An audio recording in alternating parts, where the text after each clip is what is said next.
Om Swastiastu. Perkenalkan, kami dari tim SMA Negeri 7 Denpasar dengan nama Ketua Imade Manik Ramacayadi.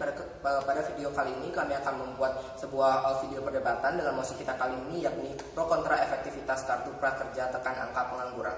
Dengan pembicara pertama berperan sebagai tim pro, pembicara kedua berperan sebagai tim kontra, dan pembicara ketiga berperan sebagai kesimpulan. Untuk pembicara pertama dari tim pro, waktu dan tempat dipersilahkan.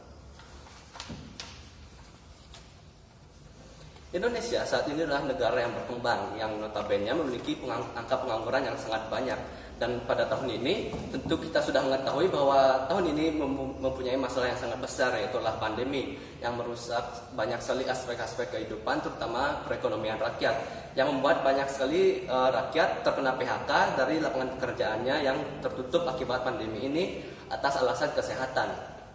Dan dari semua masalah itu muncullah total jutaan pengangguran yang perlu pendapatan, perlu uang untuk kebutuhan hidup mereka sehari-hari agar mereka dapat tetap melanjutkan hidup.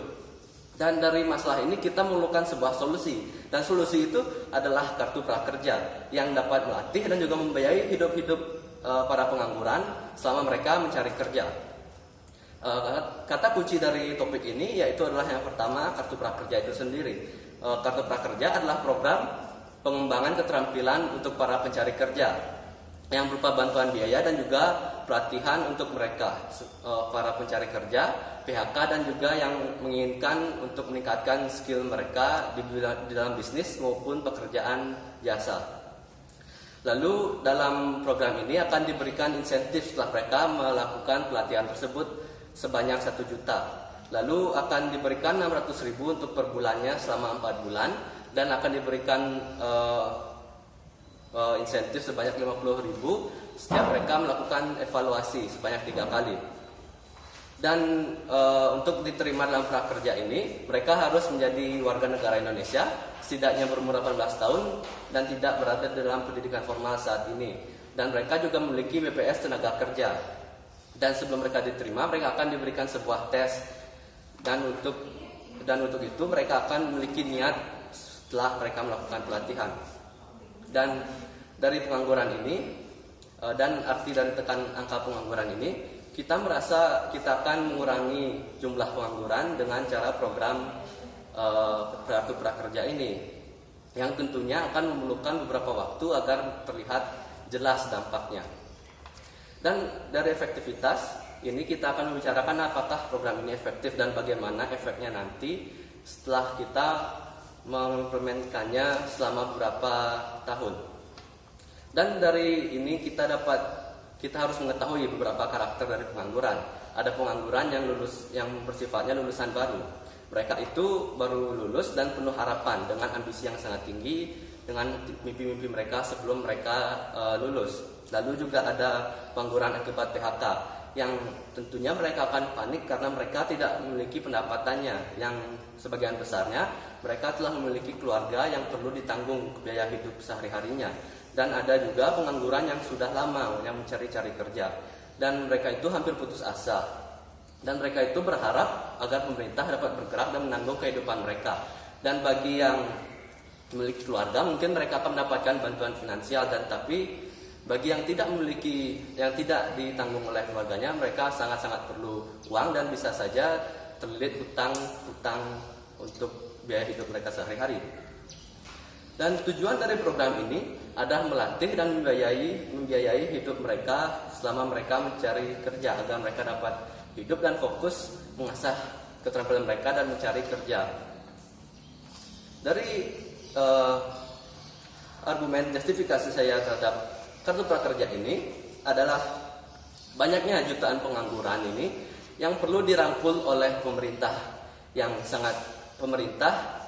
harus bertanggung jawab terhadap masyarakatnya. Kita sebagai pemerintah yang baik harus bertanggung jawab terhadap kesejahteraan masyarakat kita. Dan maka dari itu kita harus membantu mereka dengan cara solusi ini, yaitu kartu prakerja, agar kita dapat menanggung kehidupan mereka dan melatih mereka untuk mencari pekerjaan. Dan jika kita mengimplementasikan ini, pemerintah akan dilihat sebagai penyelamat dari pengangguran ini, dan agar untuk menambah pendapatan mereka, dan jika kita tidak mengimplementasikan posisi ini, mereka akan lama menjadi pengangguran dan mereka akan dilihat sebagai beban masyarakat dan mereka akan merasa putus asa, dan sehingga mereka dapat beralih kepada kriminalitas, sehingga pemerintah dibilang sangat buruk karena tidak menanggung pengangguran ini dan tidak menanggung semua masalah-masalah yang ada di masyarakat ini. Sekian, terima kasih. Itu dia pidato dari pembicara pertama dari tim pro. Berikutnya masuk ke pembicara kedua dari tim kontra. Waktu dan tempat dipersilakan.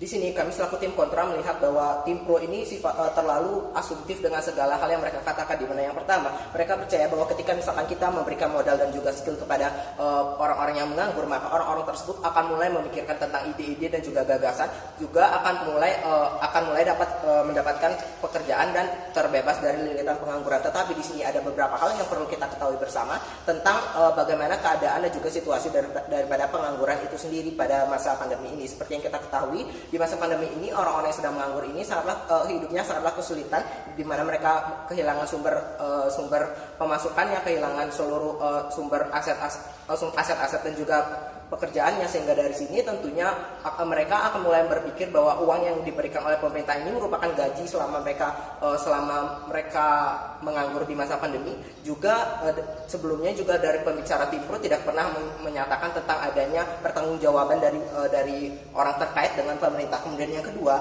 di sini kami selaku tim kontra akan membawakan pembahasan tentang justifikasi kenapa kartu prakerja ini tidak efektif, dan juga yang kedua kami akan membawakan solusi juga implikasi ke depannya tentang bagaimana solusi kami ini akan menyelesaikan permasalahan tentang pengangguran yang ada.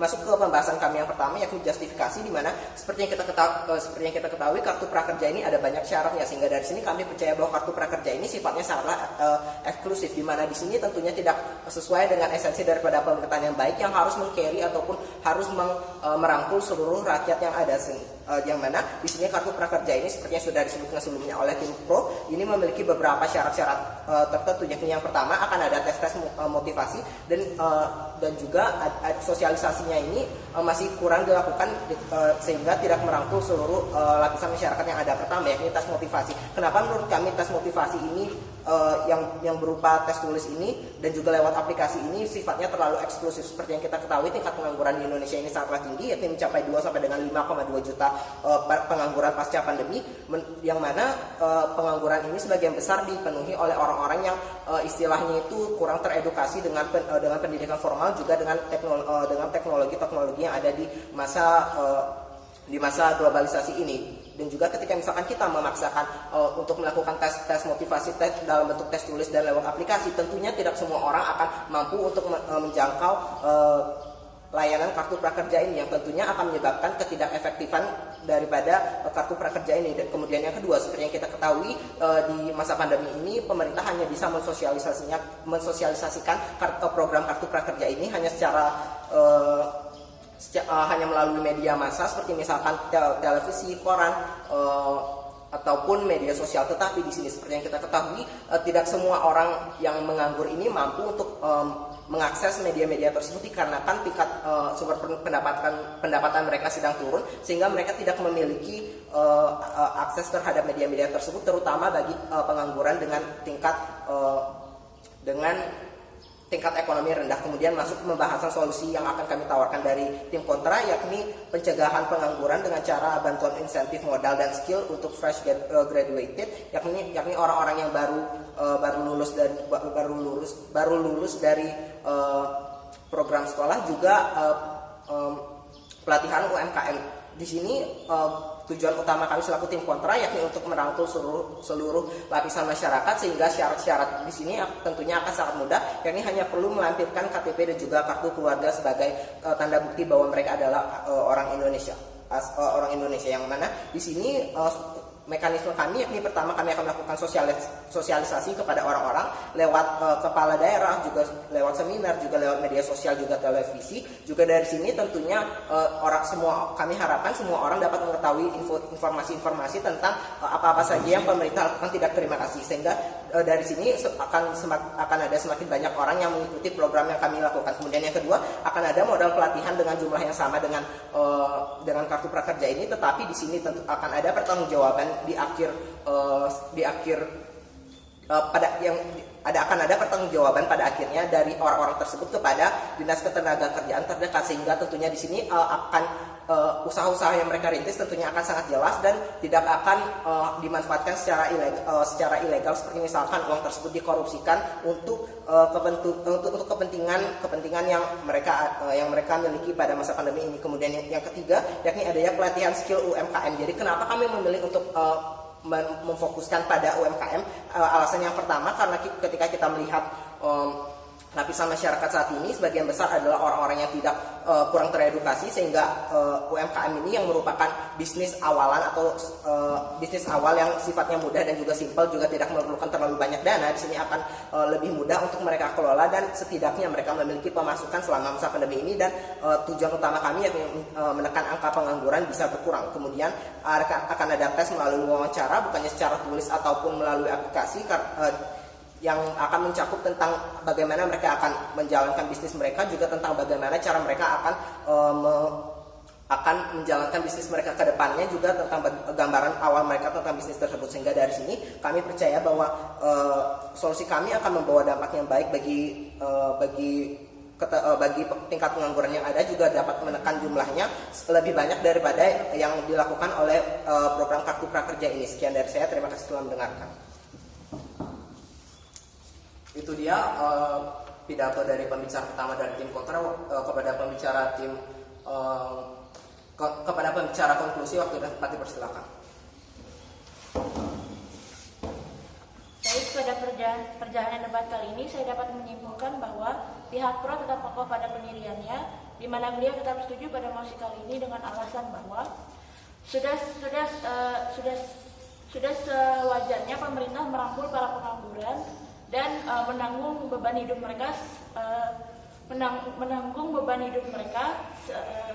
sementara, dan juga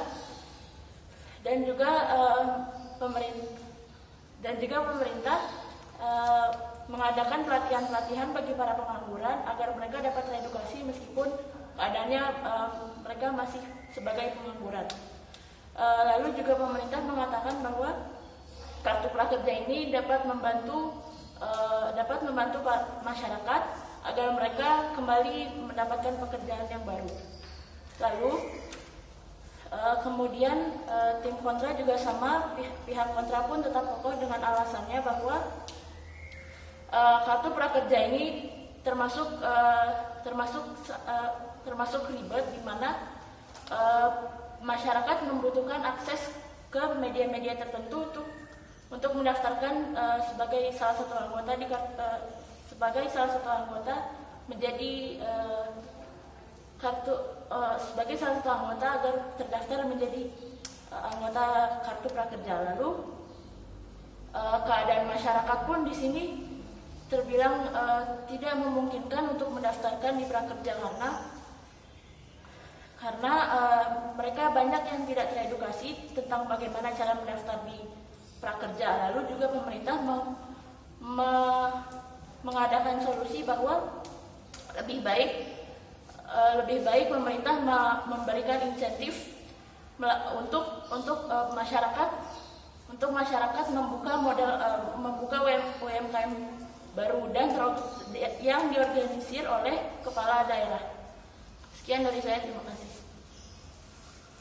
Itu dia pembahasan tentang mosi kita kali ini. Apabila ada kesalahan kata, kami mohon maaf yang sebesar-besarnya. Akhir kata, kami tutup video ini dengan para Mas Santi. Oh, Mas Santi bisa nanti.